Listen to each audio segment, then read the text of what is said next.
2 days down in a row. How bearish is this? It can seem a lot more bearish than it is depending upon who you talk to. But I'm going to break down the technical outlook and what we should expect from this decline. Is this normal for the type of trend that we're on, or is it a red flag that the trend that this at least this current run may be ending pretty soon? So I'm going to break all that down. I'm going to break down a couple really big moves on an intermarket basis, why you should be paying attention to some specific currency values and how they can drive intermarket relationships and what that means for stocks going forward. And then we're going to take a look at a stock itself, even if the market's not breaking out today, a stock that is, and it's in a sector you wouldn't expect it to. So let's go ahead and get started. Today is Wednesday, July the 17th, 2019. This is the Market Outlook for MarketScholars.com. My name is David Settle. All right, let's get started taking a look at the market forecast with the S&P 500, and you can see the little pullback we've had today. It brought the momentum line down to an extreme low. It brought the near-term line down to a pretty decent low point down below the 10th percentile. The short-term sentiment's giving us a little bit of a red flag that our intermediate posture is going to turn bearish, at least bearish like this, right? We might not drop below 50 in the intermediate line anytime soon, especially with rising market sentiment, dark green shading, dark green line, right? So that's, you still have the triumph, despite the short-term pullback, you still have the big bullish pattern here. But it is, a bigger short-term, especially closing at the low of the day today, is what makes the momentum line as bearish, and for that matter, the near-term line as well, as bearish as they are. It's a pretty bearish move. The old near-term high point was right about where my cursor is right here, and we've gone through that old high point, and now this low point, which is right in this area where my cursor is, 2970, is there kind of your next layer of at least short-term support that would maintain the current posture. Breaking through that, now we start looking at the potential for, again, at least a weak bearish posture, which would bring the intermediate line down. And you notice this one did not cross below market sentiment, whereas this did briefly, and then finally crossing below it over here for good. Over here, we're well above the market sentiment. If we do drop below 80 here in the short term, it could very well end up being a short-term pullback like this, where we pull back to the moving average, bring the intermediate line down, stay above market sentiment, and bounce back up again and stay relatively bullish. We are more than 1 month in, so getting an intermediate pullback would not be out of the realm of possibility. That would mean that would bring the intermediate line all the way below 50. So it's not out of the realm of possibility, but still not. You can see if this is the end of the intermediate run, as I mentioned yesterday or on Monday, then you can see that the 23% Fibonacci retracement is here at this old near-term high, much less a 38% retracement.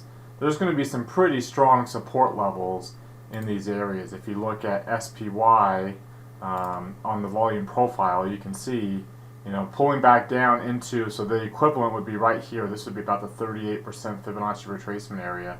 You can see over to the right a pretty significant volume node. We'd be back into the value area, but we'd also have a very significant volume node of support there. So if this is an intermediate pullback and we do dip on the intermediate line slightly below 50, then expect some support. Expect this to pull back simply to support, maybe a 3 red arrow signal on the moving average, and then most likely a bounce. Again, because you always expect support to hold until it doesn't. You always expect resistance to hold until it doesn't. If you take a look at the same volume profile, we took a look at this today in our options inventory trading class. But if you take a look at that same volume profile over the last 4 weeks, let's go over a 4-week chart here, and let's take off the intraday patterns here. Here we go. And you see where all the irregular volume has been. We kind of broke through a volume node right here on SPY, and we've got another volume node. In fact, the main volume. So that's the old near-term high point, right? So you've kind of broken through the old near-term high to an extent, and then here's the previous near-term low, which you can see also has a significant support level, at least on a short-term basis there. So again, any downside we have is pretty limited, and is as bearish as it seems to drop a whopping 2 days, and as bearish as it seems to be a whopping 33 points, so a little bit more than 1% off of the all-time highs. As crazy as it seems, this is not a bear market yet, right? We are not in the recession yet. Again, to have a bullish trend, you have to have higher highs and higher lows, which means you have to have higher lows, which means you have to have pullbacks to low points. And as of right now, it would be higher. In fact, the last kind of significant time we had, this was pretty bearish short-term sentiment too. They get the momentum line as extremely low as it was. They get the near-term line down. It was a pretty bearish low point there, and we bounced off of that.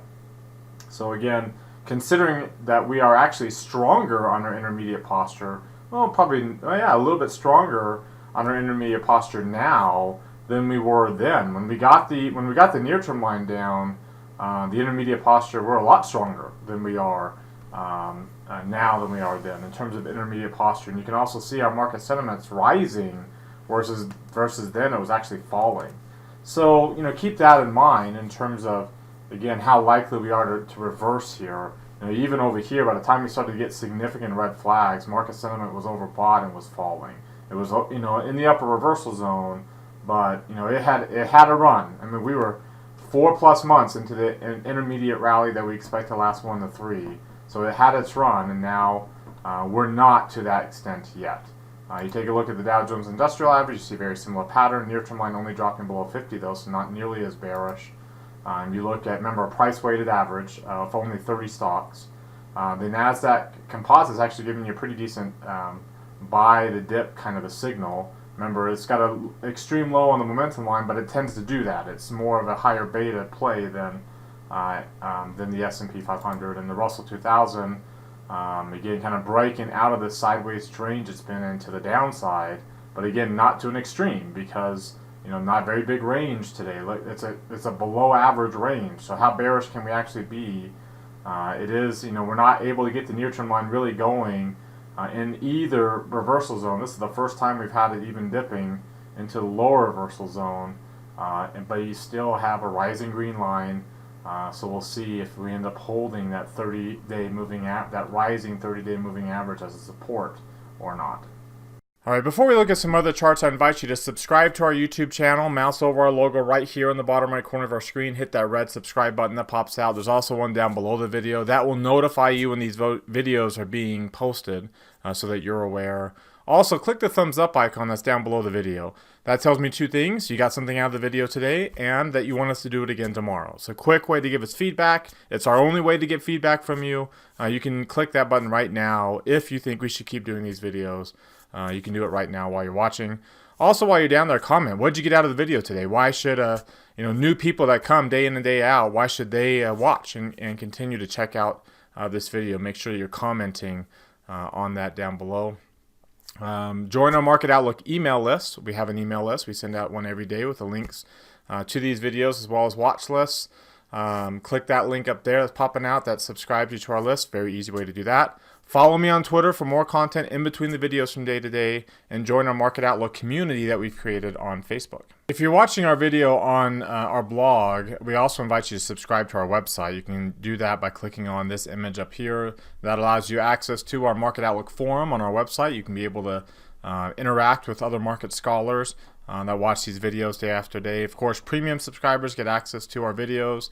You can see our classes, Brandon has his Q&A class coming up here tomorrow, and then my portfolio management class as well tomorrow afternoon. We also invite you to engage with us on social media. That is another way to let us know that you like our videos, and also lets these platforms know that you want them to continue to push you our stuff that we put out there. So the way you do that is click this heart. It opens up a new window. You can click on that like button there. The other way is click on this image. It takes you to your Facebook page. Again, we try to make it as easy as possible for you to engage with us there, and then that will ensure that Twitter and Facebook and YouTube, for that matter, when you hit that thumbs up icon, continue to make sure you're seeing the stuff that we put out there day after day. All right, now let's take a look back at some charts here, and you can see from a long-term perspective, here, let's get rid of this drawing here. You can see that we are pretty bullish in terms of momentum here. This is the percent price oscillator. We've been more bullish than this, We've had our big surge on long-term momentum is actually over here, and then we had that kind of last push up higher. We're having another surge. We're coming off of a low. You can see we have the surge, we have a pullback, we surge up to a higher point. We've had a surge, we've had a pullback. We expect to push up to a higher point up in here before we start to grind our way towards zero. On the long term, you can see we still 6 weeks into this current bullish move. We still have a good bullish candle here. We're not threatening the low point yet.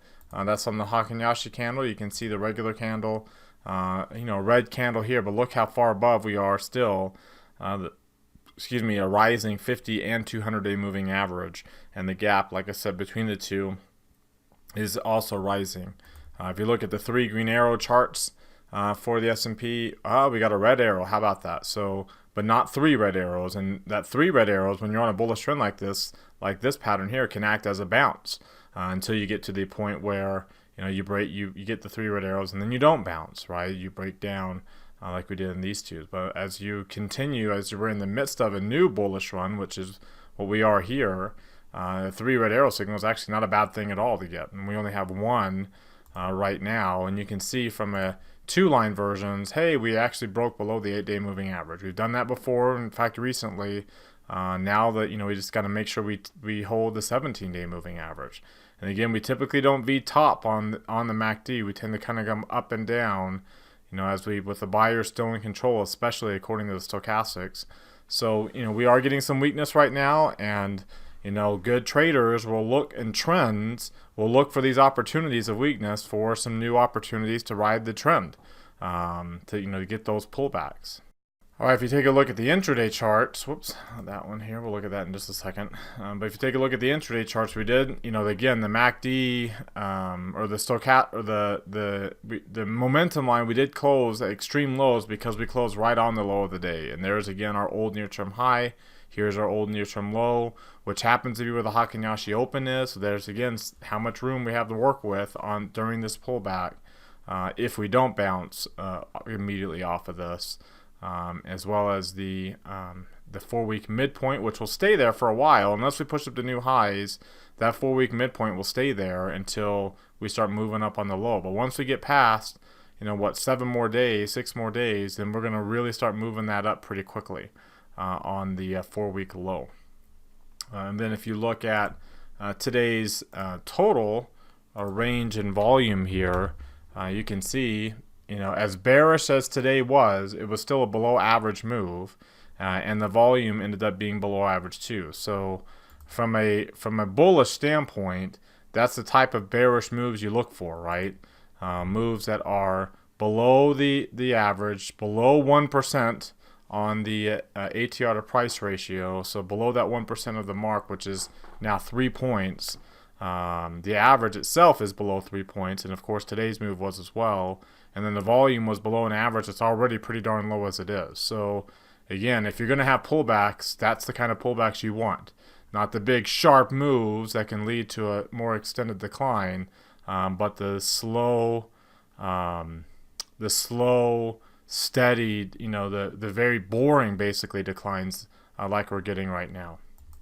Well, it doesn't seem boring if you're watching financial media, but of course financial media doesn't get paid if it's boring, so they've got to spice it up to get you to watch. So keep that in mind when you're seeing pullbacks that aren't corresponded with increasing volume or ranges. They're just boring. That's how bullish trend pullbacks behave. Finally, if you look at the volatility index, you can see we are still right in the bullish territory below 90%. We're entrenched down here. We have a little bit of a rally. If you take a look at what this VIX looks like with the MACD and stochastics, we are forming a high point right now. The last high was right here, and so far, as of right now, this would be a lower high point. So keep that in mind too, in terms of this little volatility run that we're having in the short term. Is we're still not changing the trend, right? We're still, this isn't enough of a near-term pullback to where we expect the intermediate trend to be done. That we might get a weak posture out of this. We might get the intermediate line dropping below 80, but more than likely, we are not going to drop below 50 on this current pullback on the intermediate line. At least not according to these technical indicators that we're seeing. All right, so what do you think? Do you agree or disagree with that assessment? The fact that we have this bullish trend, that we're getting some pullbacks. It is a little bit of a bearish pullback in the short term, but still not too strong that it is such a red flag that we have to really start to de-risk, so to speak.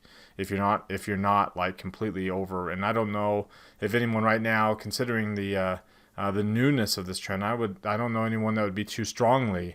In fact, in our class portfolios, we're not too strongly risked to the upside, especially with the inventory trading that we have going on, which is actually really liking this pullback that we're having right now. So what do you think? And now's your time to vote. There's a poll right there. Click that link. It opens up a poll. Hit either agree or disagree. Scroll to the bottom. Click on, if you click disagree, scroll to the bottom and comment. What are you seeing that suggests either that you are not this bearish, even in the short term, this is kind of a mirage, or what are you seeing that suggests we should probably be a lot more bearish than even what we've talked about here today?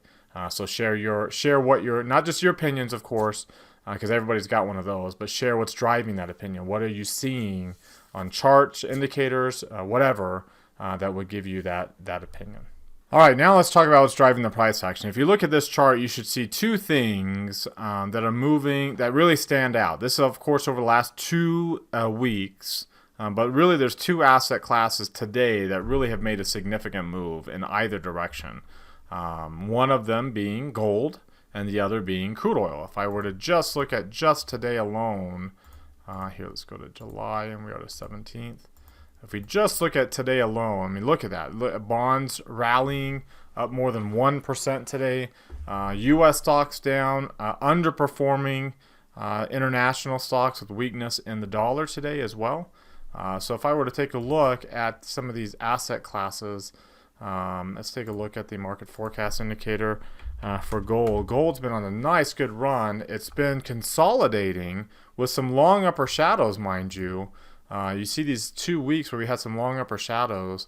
I'm still not. I mean, again, you break through 140 or 1443, then we're back to being bullish. But we are pretty extensively bullish here, and these long the highs of these long upper shadows still loom as resistance levels. And we had a decent move today, a little bit of a breakout of a sideways range, but those ranges of 1442.90.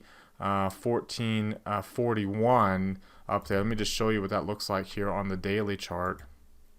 1442, 14, whoops, excuse me, let's get to gold. Let's actually look at the right chart. There we go. So there's 1442.90 and there's 1441 right there. So we have to get through those highs before you're really going to say, okay, we've broken out here. I mean, it's a good sign that the momentum line has spiked as much as it has, closing at the high of the day. Potentially a reflection of closing at the low of the day in equities, but that we haven't had that all year, that high of a momentum line, which means big range closing at the high of the day, essentially. The near-term line, though, you notice, is still stuck in the middle, so it's really not much of a breakout move quite yet. When you take a look at it, Ichimoku cloud is a positive sign. In fact, if you look at stocks on the Ichimoku, this is actually a pretty bullish pattern too. You see when you pull back below the green line, you can bounce off of that. Pull back below the green line, you bounce off of that, especially considering that we, like I've said before, just started this trend. We just crossed above the cloud here. So when you look at gold prices, yeah, we've kind of broken out here back above the green line. Again, we've been a little bit more bullish for a while, and we've been on a strong bullish trend. Excuse me. Trend strength. There we go. Strong bullish trend. Pretty darn strong bullish trend over the past few weeks, according to this trend strength indicator. The daily trend has been relatively strong, even with the sideways action, relatively strong too. So, we are overbought to an extent. This is a good breakout move. It's not the breakout move, not until you get above 1443. This does bring up this idea, though, something I posted on Twitter, and make sure you can see what I look like about 40 years from now with that new face app technology that's out there. But if you scroll down, there's a few things I tweeted out there about how important the dollar is to equities, as well as, in this case, how important the dollar is from, when you wage your way through the Australian dollar and its linked to metals, and of course the gold's anti-relationship with the dollar, that all is correlated, right? There's intermarket relationships involved here. So of course, a bearish breakout move on gold would coincide with a bullish breakout move on gold, would coincide with a bearish breakdown on the dollar, and we don't really see that. So that's why I'm not completely yet, as bullish as I am on gold and as bearish as I am on the dollar, I'm not buying this breakout yet on gold because I don't see that same move here on the dollar. But again, if gold does rally, and you saw this back in the long-term chart here, if gold does rally, that means without the dollar, right? So gold and the dollar rallies, then we need to get into our basement bunkers and ride out the apocalypse, right? That's the last significant move we had when gold and the dollar rallies. That's a risk-off play, and that is risk aversion to the highest extent. But when you can see at the beginning of 2016, the last time we had this kind of global mess where the dollar was really strong and global slowdown and led to death cross environments in the United States stock market, but not a bear market.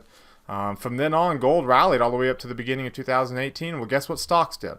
Stocks rallied too because of the weakness in the dollar, especially international stocks. Crude oil had its own little run here, not Colgate, but crude oil had its bearish move to the downside. Here, let's pull it up on this chart. And you can see, similar to the stock market, pulling back towards a moving average, a rising moving average. Its market sentiment line was starting to rise. It's pulled back down a little bit here. It's got more of a tenuous bullish trend going, kind of similar to what the Russell 2000 is. We're breaking down below that low point a little bit, but not enough to say that this trend that we're headed lower now. Because if we are headed lower, this is a lower intermediate high point. You would expect a lower intermediate low point. Again, it would be harder for this to do if the dollar drops as well. But if this does drop, then expect equities to also be bearish as well. And maybe not, strong long-term bearish trend, but at least a bearish intermediate posture because of the correlation between the risk asset classes there.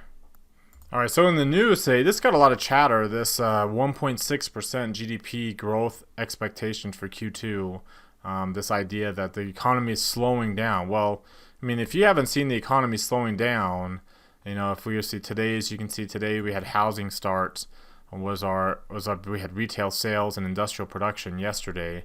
But you can see, we've been slowing down here pretty much for a while in housing especially. If you go to some of these other indicators like industrial production yesterday, you can see its year-over-year growth rate here. It peaked right around August of last year, and a lot of indicators did. And you've probably heard me talk about this like a broken record. But we've been slowing down, and it's finally being reflected in GDP numbers. We've had relatively strong, at least better than expected.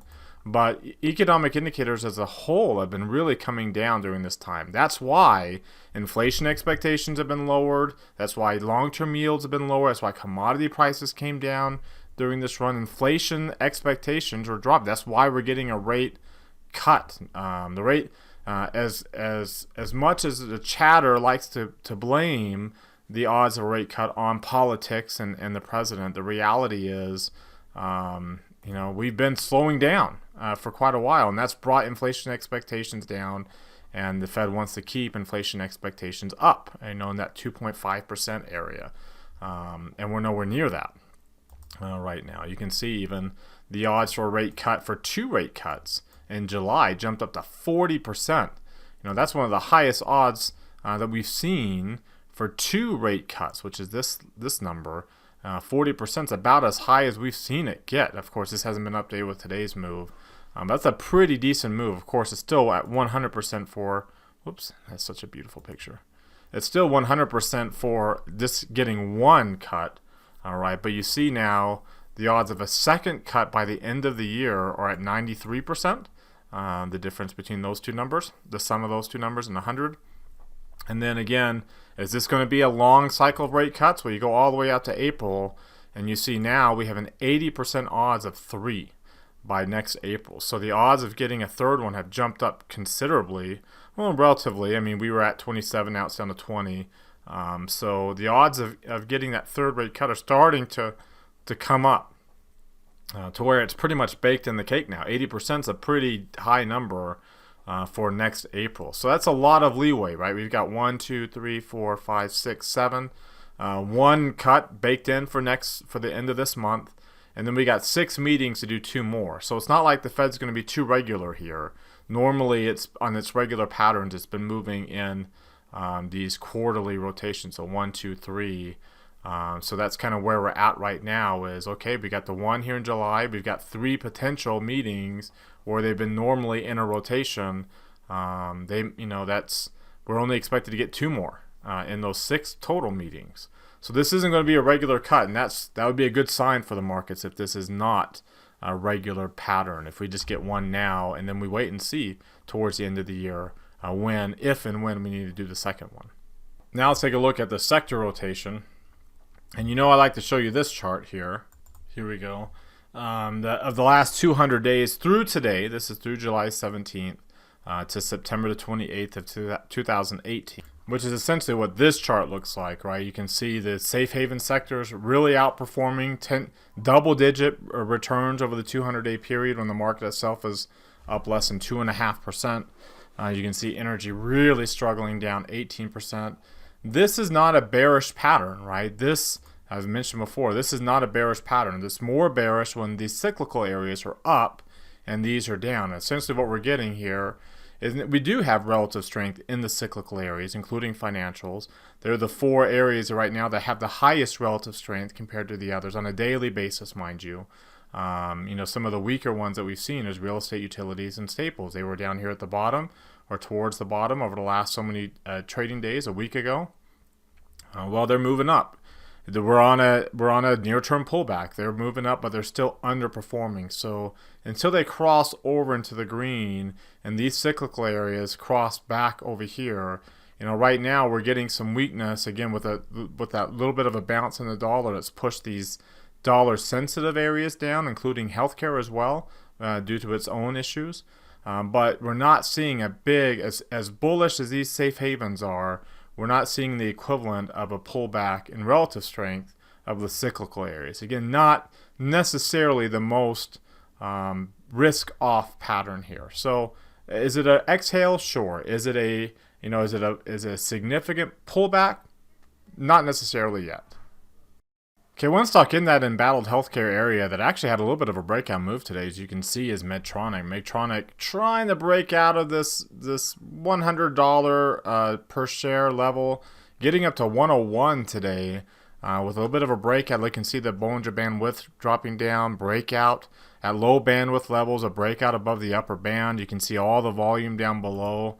If we were to take a look at all the charts that we do, you can see how strong of a trend that we're on. We got the dark green shading, dark green line, rising market sentiment levels. You look at the trend strength indicators. On a weekly basis, is kind of just getting started. On a daily basis here, you can see a very, very strong bullish trend on the daily basis. You look at the Ichimoku. Whoops, sorry, it's over here. You look at the Ichimoku for this, and you can see very strong bullish trend as well. You got a good angle that we can ride up here with this moving midpoints, which is what these clouds represent. And then you look at the DMI for Medtronic.